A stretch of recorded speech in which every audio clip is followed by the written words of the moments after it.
partly because I've never really been concerned with displaying my own virtuosity, because I never really thought that I had any to display. But it's really been about just doing enough to let the music persist for a little while, and no longer than it needs to.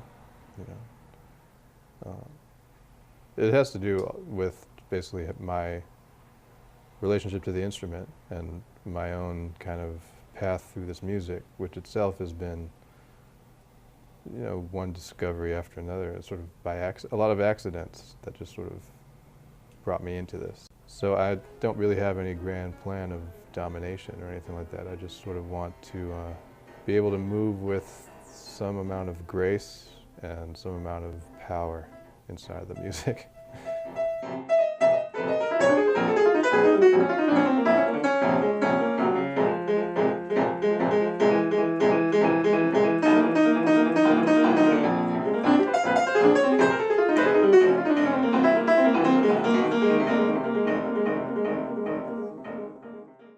How do you make another trio record? 1,000 people have made 1,000,000 trio records, or maybe probably more than 1,000 people. Unfortunately, I remember I had to do this blindfold test a couple of years ago for Downbeat, and he only played me piano music, trio and solo music that had been issued that year,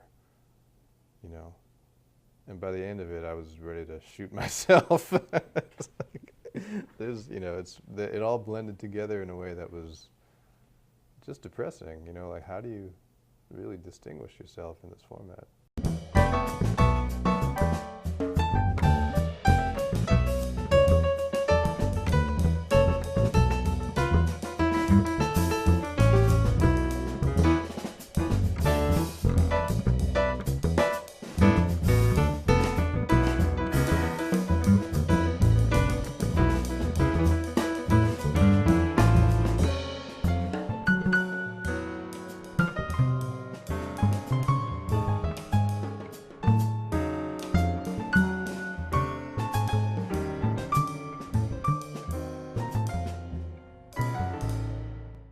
Lots of people say to hell with liner notes. Who does this artist think he is addressing us? Which I think is funny because that's what the music's doing anyway, personally I'd cherish any discourse from any artist. They don't often, I should say we, don't often get time to, or get the opportunity to have our perspectives on our own work heard or acknowledged or given any kind of permanent quality, I also appreciate that music is something that circulates in ways that I have no control over and don't wish to control, it's part of what it means to be a musician in the world, is that you basically set your work free in the world. Not literally free, although you can't really control that either. But, you have to be willing to accept any reading, any interpretation of your work, because that's what it means to put it out into the world. And I don't really try to set forth interpretations of my work. I try to just frame it for in case anyone wants to know why I did this, here's why, or what it means to me. Here's one articulation of what it might mean to me. Some people want to know that, and some don't. I know that 20 years from now, will want to know why I made that album. So at the very least, it's a message to my future self, and to whoever else cares to read it.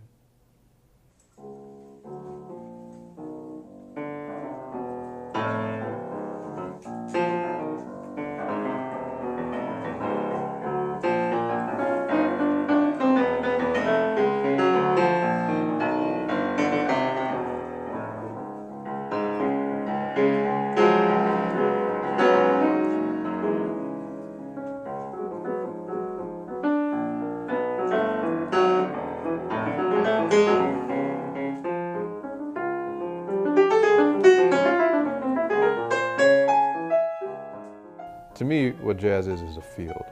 It's an area of overlapping interests and overlapping histories. I often find that people impose the word jazz in ways that are meant to limit what the music can be. And that is of no interest to me. And yet at the same time, I'm 100% indebted to the history of the music that's called jazz, you know. And so I'm not going to betray that history or that its influence on me, its impact on me. So it puts you in an interesting situation, you know, when you're, it's 2010, and you have this 100-year-old music that is hotly contested, and different people want to own and define and contain and ignore and so on. And meanwhile, the music's been chugging along on its own steam, you know, and expanding and having this huge impact on the world the entire time, you know, all these debates kind of notwithstanding.